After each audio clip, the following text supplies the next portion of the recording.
think one of the best things about disability would be that it brings different perspectives. So it's just like being able to think differently or view the world differently. You can approach problems or situations differently to what other people would. Welcome to Candid Conversations, access with all areas. Let's chat about disability, what's working, what's not working. And my interview guest today is Sean. So I'll throw it over to you, Sean, to introduce yourself. Hi, everyone. My name's Sean Howells. I am a Director and Employment Advisor at Social Model. So I assist young NDIS participants of school leaving age with that transition from school and into work. So a bit of an employment focus there. Yeah, that's pretty much about me. Fabulous. And it's such an interesting time for people who are really transitioning from one thing to the other. And I think, when you're in school, it's, you've got a system, you've got a routine, everything sort of seems to be fairly streamlined. And as soon as you take that step into the next big thing, whatever that happens to be, sometimes it's really daunting and scary for people. Yeah, it's definitely one of those periods in life where people can sort of get slip through the cracks or get left behind, especially people from vulnerable populations. So that transition is really like an important part. And so, yeah, I like being there to sort of help out where I can. Fabulous. It's must be really rewarding at times when you see people achieve what they're set themselves up to do. Yeah, most definitely. Fabulous. So I'm going to throw to our questions now. So I do fairly standard questions in these interviews. Ask the best thing, the worst thing, and the thing that you wish people knew about disability. So I'm going to ask you, in your experience and working with the youth, what do you think has been the best thing about what you do and in relation to disability? Um, I would say, like in general, I think one of the best things about disability would be that it brings different perspectives. Um, so it's just like being able to think differently or view the world differently. You can approach problems or situations differently to what other people would. So it's really like contributing to the overall the way we do things. Just having those different perspectives is really important.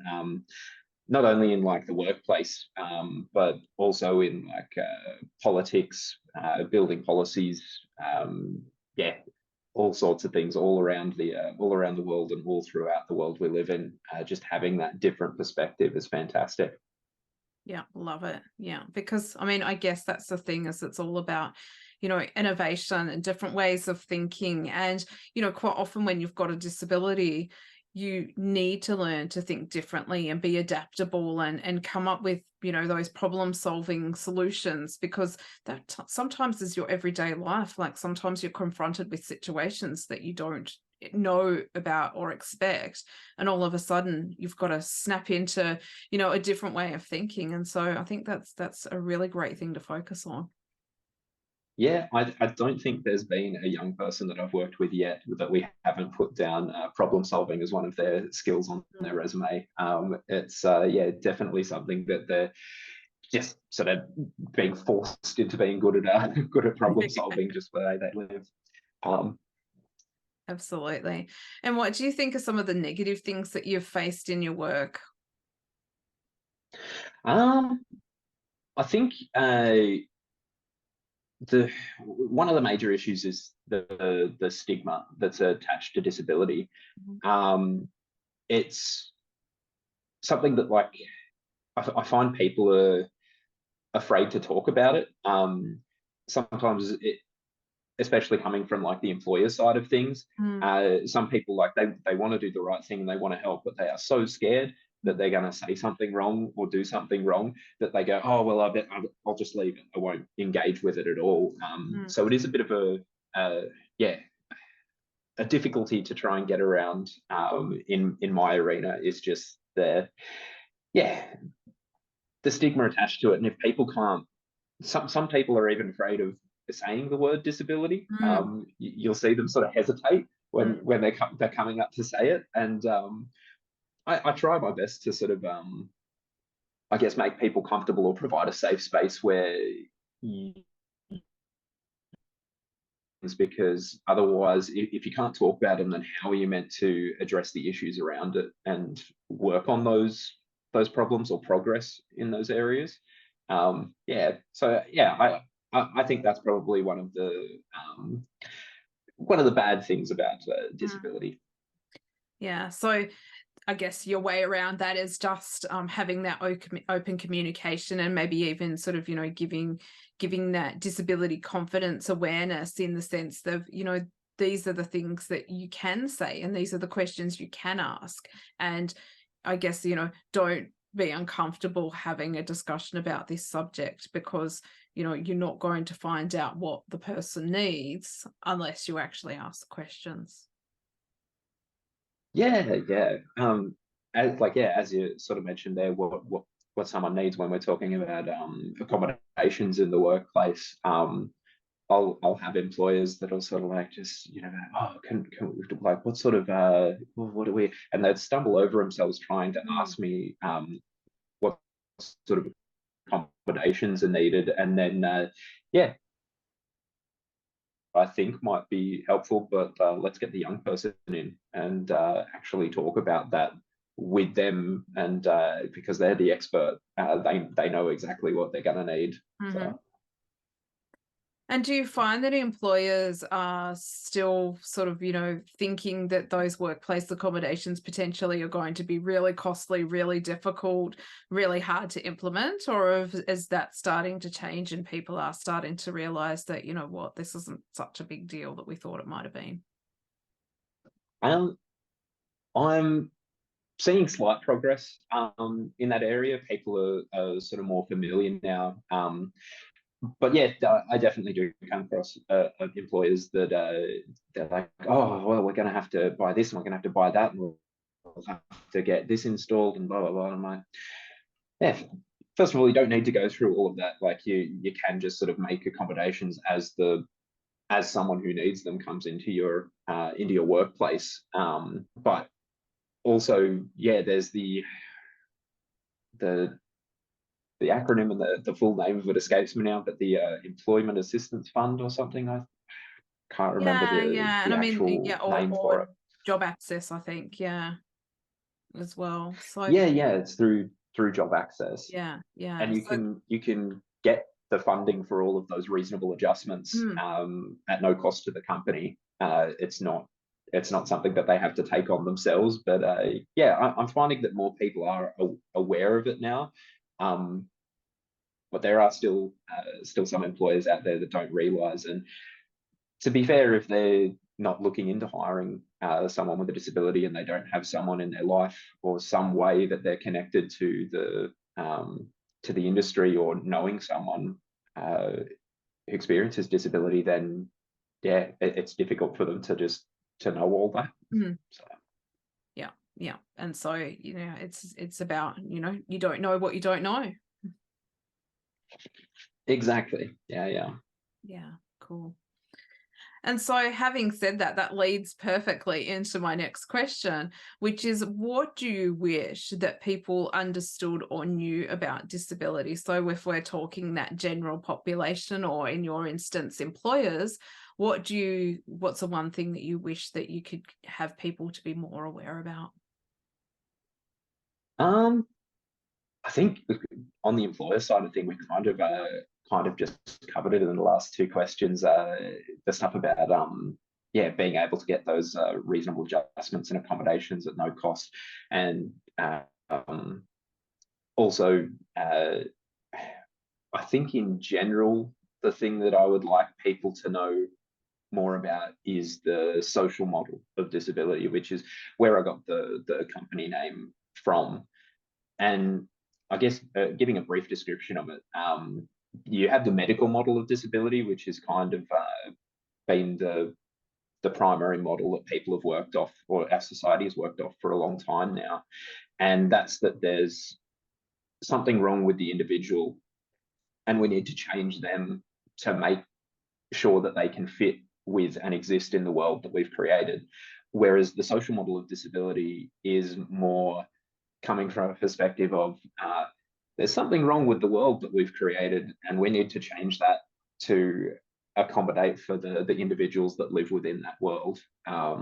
Sort of leads into stuff like universal design and things like that. So just creating things and creating our human-made world in a way that it's accessible to everyone, rather than sort of blaming the person or blaming the individual and like, oh, there's something wrong with you. No, there's something wrong with the world that we've created. So yeah, I would love people to sort of yeah, be really familiar with and grasp that concept, and to have it really come to the fore over the medical model of disability, I think would be a real game changer. Mm-hmm. Absolutely. And, you know, when we speak about things like universal design, then it becomes a thing that is not just specifically for people with disability, and, you know, you put it in that box. I mean, you know, we think about putting things like ramps in, well, you know, that assist people that are maybe elderly, or assist people who are parents with prams, for example. There's all of these things that happen. I mean, you know, how many of us use something like Siri every day? And that just becomes part of our everyday life. But, you know, originally that was set up as an accessibility feature. So it really does impact upon being something that doesn't necessarily always have to be focused on disability. It's just literally making the world a better place for everyone. Yeah, another good example of that, with the universal design in the workplace, I think, is flexible working arrangements. Mm. That's something that I've been really passionate about for years now, and I I know of workplaces where, to get flexible working arrangements, you need to prove, like, you know, bring in medical certificates and things like that, or like, you know, make all of these arguments as to why you need Mm. this flexible working. Whereas universal design would come from the perspective of, yeah, everybody's allowed to have this. It's not so much coming up with a reason or trying to prove why you would need that, as long as it, yeah, you know, doesn't affect productivity and things like that. Why shouldn't it be available to everyone? So yeah, And I think that'd be great. yeah, and I think the whole COVID thing has, you know, at least flipped us on our head, in the sense of, you know what, like, it now gives us the possibility. And especially, you know, we look at the you know, the employment sector, it can now look at the world in a different way and say, you know what, things like hybrid working is actually really, really beneficial and functional. So in essence, we're actually potentially being more productive by offering flexible work, rather than saying, well, this is the way that it has to be done, and, you know, expecting that people are going to be able to meet that specific criteria. Yeah, I think, if I can, I mention a young man I worked with a couple of years ago who was, yeah, fully qualified in cybersecurity. He'd been to uni, got his degree, all that sort of stuff, but was still struggling to find a job. And I ended up working with him and an employer to work out this flexible working arrangement where he was working from home the majority of the time. And he had a lot of sensory issues.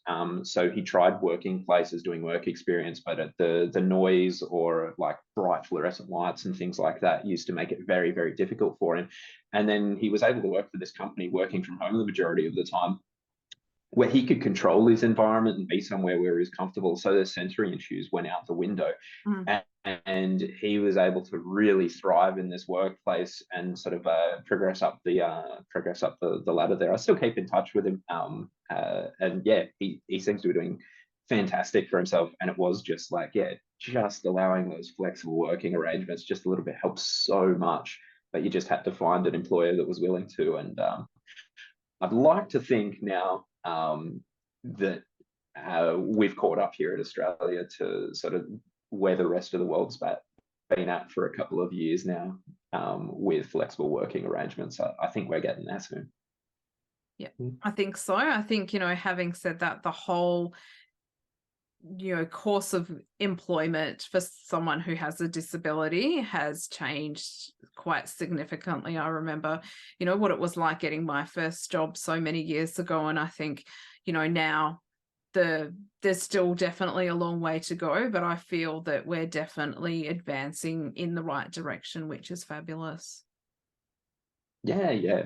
It's nice to have seen improvements in the short time that I've been in the industry, specifically around disability employment, and yeah, seeing the advances. It's not been huge, massive steps, but just it's nice to see things are changing, and stuff that's sort of in the motion and should be coming through in the next few years as well. It's pretty exciting.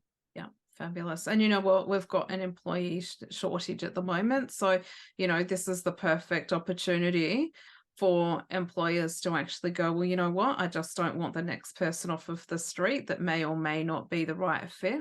Let's actually look at someone that has a disability that is the right fit for my company. And, if we need to think about the whole recruitment process or how that person, operates within the business, then so be it, because they are able to provide us with something that is unique, and they have really great skills to bring.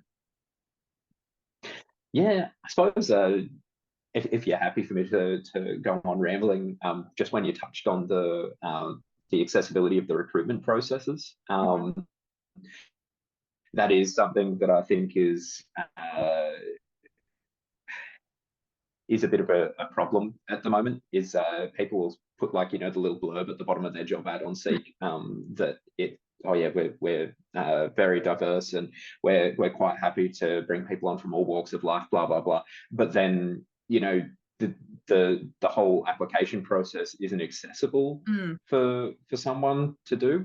So yeah. what I often find is, with the young people I'm working with, at least, we'll be contacting like local employers directly and liaising with someone from either their HR team or someone higher up in the organization if it's a smaller company, and just like, yeah, I call it sort of going through the back door. So rather than just waiting for a job to pop up on Seek, actually working with employers to customize a role that suits the young person's strengths, skills, and interests, and going in that way rather than doing the resume and a like online job application, which is kind of the norm, but not really accessible for everyone. Absolutely. And when I worked in employment services, I found exactly the same thing. Sometimes that human contact with a person, then, you have the opportunity to make the job fit, and the culture and the understanding.